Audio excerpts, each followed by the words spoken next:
وما سنتها ان محمد سي يديga iyo محمد رشيد با عبد الرشيد waxaan ku faraxsanahay inaan maanta idin la wadaago barnaamijka quruxda badan TV-giina eebsoocu wuxuu noqonayaa adduunka mid haddii la doono midabka la isku maartay heebsooco wuxuu noqonayaa mid la isku heebsooco luqadda wuxuu noqonayaa mid la isku heebsooco diinta wuxuu noqonayaa mid yani qofka shakligiisa abuurista eebe ma ha noqdo ama indhaha qaar baa maartay la isku heebsoocaya tintu waa la isku heebsoocayaa waxa tirada badan heebsooca adduunyada ka jiro Soomaaliya waxa inooga aadan anaga in oo qaarna oo martay oo la xiriira physical appearance مثلا abuuris eebe ama nintina adag ha noqdo ama nin sankiisu weeyahay ha noqdo ama nin waxyaabo meel laga keenay aan la garanayn labo isla dhalatay oo koo bakhti buu cunay beri baa gaajo ma artay nina waa iska mantajiyay iyo wax sheeka oo raqiis ah hadiise mid waliba gooni loo yani sharxanay hadee kaba soo qaad مثلا laba reer soo qaad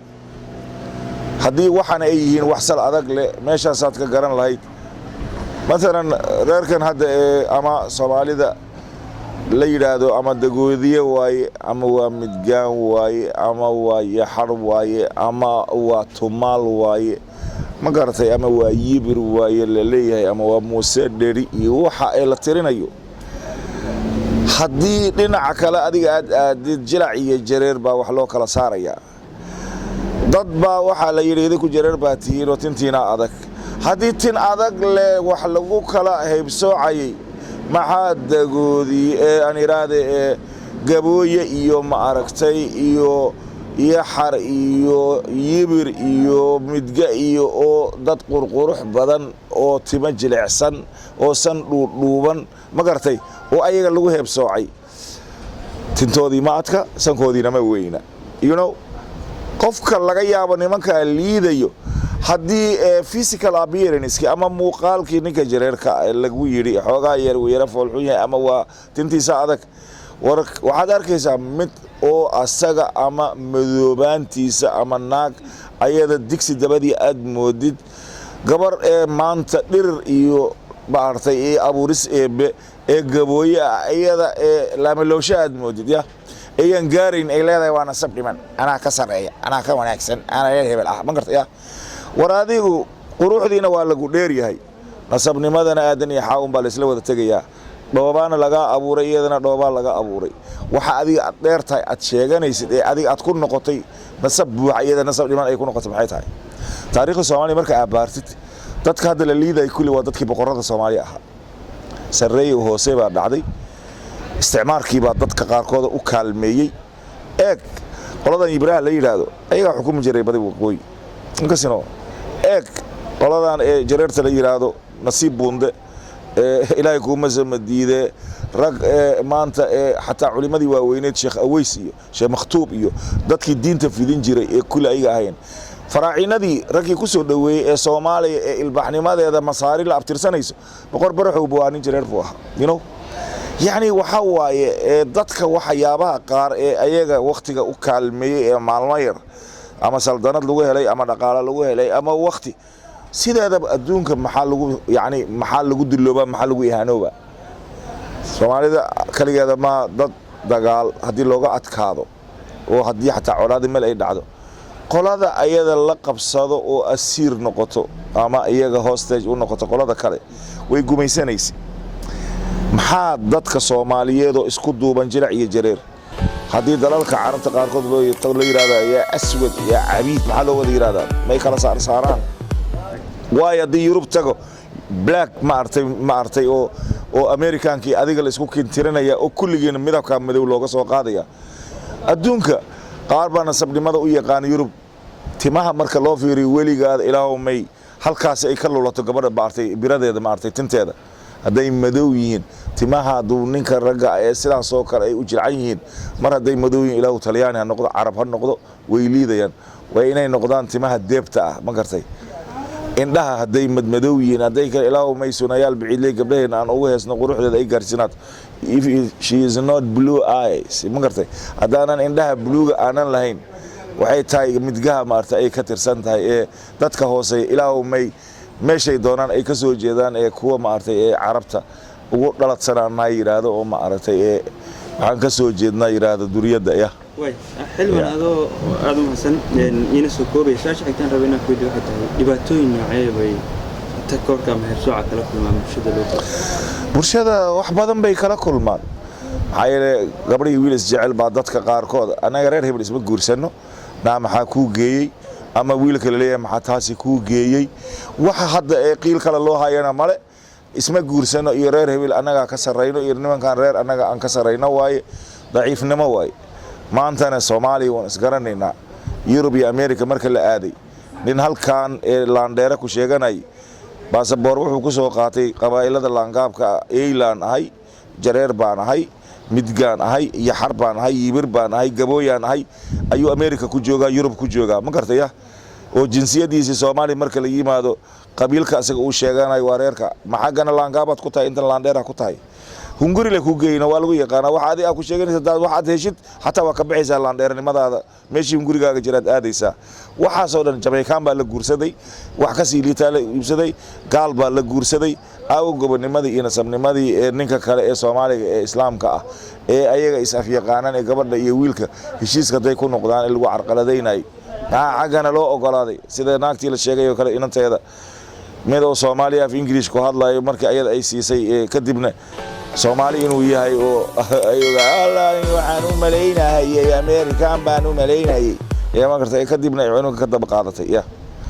waxa soo miran baa ayaa dhaqan oo hadaadi ah oo low profile ah oo ilbaxnimo aan ku qotomin ayay la soo yururaan ku haray wali waxa aaminsan laakiin alghina ghina nafs wadantinimadu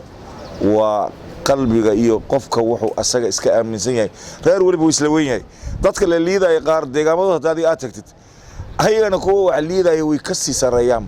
hore aan si aaro kala soo aaro ugu jawaab diinku qolofta ka sareysa cirku uma leeyahay baa la yiri nin walba meeshii uu joogo ayuu wuxuu atoora ku yahay wuxuu isu haystaa reerkiisa inay adduunyada dhan ku sareeyeen balse ma war uma hayo asagana meesha dadka kale marka waxa way ana amiir wa anta amiir min baa yasuuqul ximaar marka way sidee u malaynaysaa in xal loogu heli karo xalku waa iska fudud yahay horta waa inuu aaminaan ninka aaminsan dad baad wax dheer tahay inuu ilaahay haddaad diin adiga aad aaminsan tahay aad tahay inuu ilaahay kullakum maartay ibnu aadam inay tihiin ilma maartay aadan inaad tihiin xadiiska rasuulka qowlkiisii ahaa waa inuu qaataa aadana inuu khuliqa min turaab in ciida laga abuuray ee dadkana inay wada simayeen ka asnaan ilmuust shanlada sidilkeeda ay sumeeyeen waa haduu nin diin wax ka yaqaan u yahay ama uu ku dhaqmay diinta qabiil la sheegto oo saacadii doona laga galo saacadii doona laga baxo ma ilaahay wuxuu leeyahay la yaskhar qawma min qawmin asa an yakunu khayran minhum wariyana qawmka kale yani just iskhriye isla weyni iyo santaagi una la gelin waa intaas oo ka khayr badan yahay naagna kale sidaas oo kale ayada iska dhignay ka sareyso waa intaas ayada ka qiimo badan tahay ninna sidaas oo kale haduu diin ilaahay ma artay rabbi subhanahu wa ta'ala laakiin waxa waaye dadka iska jecel sida khaldan ee ayaga reeraha ayaga ay ka dhasheen ama waqtiga caawiya oo dhaqaale oo ayaga ku kibra oo bulshada iskaga sareysiya ama salsanad maalmo soo martay ee iskaga sareysiya waxa soo dhan war hadaad saldanad maanta aad gacanta ku haysid berinin baa ku hayn doona shalay dad baa ku hay reerka ajuuraan la yiraahdo Soomaaliya oo sax kuma jira hadana 0.5 way makartaya beelaha laga baartay tira badan yahay ayaa Soomaaliya wax lagu qabsada waa beelihii Soomaaliya ee ugu laandheersana ama aqoonta technicianka ee maanta farsamada adduunyada lagu faano maanta adduunka ninka tumaalka waxa loo yaqaan mechanic ma gartay ninka kabaha talo waa expert ma gartay ninka fundiga anaga u naqaan waa engineer ma gartay aba waa geometry ma gartay magacyadaasi marka adiga aad sheegatay daylaay Soomaalida ee waxa waaye ilaahay engineer baa guursaday laakiin bundiga guursaday dad tirado way kula dagaalamaya kabahan anaga aan labisanayna from Italy from England from Europe from saa aan leenahay kaba tolo oo Europe soo sameeyay laakiin way ku jeceshahay tira kabahan America laga keenay shandadeeda America laga keenay ya war nin midgaan Europe soo sameeyay hadiiba midgaan lagu noqonayo boorso tola iyo kabu sameeyaa wayna jeceshahay in Europe ay qabay in British bay qabay ku leedahay bakartiya way ku faanaysaa kan reer baraawo ee maartay ee kabaha sameeynaya iyo kan way ku caynaysaa adduunyada ugaaratada ee maanta ee ayaga la wada yaqaan ee adduunka waxa waaye magacoodaasay waxay ku yihiin wixii dal ayaga ay ku joogan laakiin inta waa eyle waa ugaarato waa midga yani waxyaabo dadka ugu qiimaha badan waana ku sheegayo saldanooyinka Soomaaliya taariikhdan centuries hadii maanta gadaal loo sii raaco dadka dalka wax xukumi jiray ee waqtiga kay maartay oo ciilay ama la isugu tagay ama dagaalo ku hungoobay ay wada noqonayaan geedibaabo waa maqashaa malenaya who is he nin eeylo aha bagartay dibka baalo yoo aha wariman ka eylada baanta ka soo jeeda digri marifle wariman jareer aha kulli fayla aaro you see waxa soo dhan muli iyo maagle dadka la weyn iyaga soo dajin jiray dadka ahaayeen yani laakiin mushkilada taala waxay tahay nin walba awoowihiisa dhigtay waxa uu sheegay anaga reerka ugu fiican oo irankay gabadheeray ugu laakiin ninba awoowi dhigtay waxa uu sheegay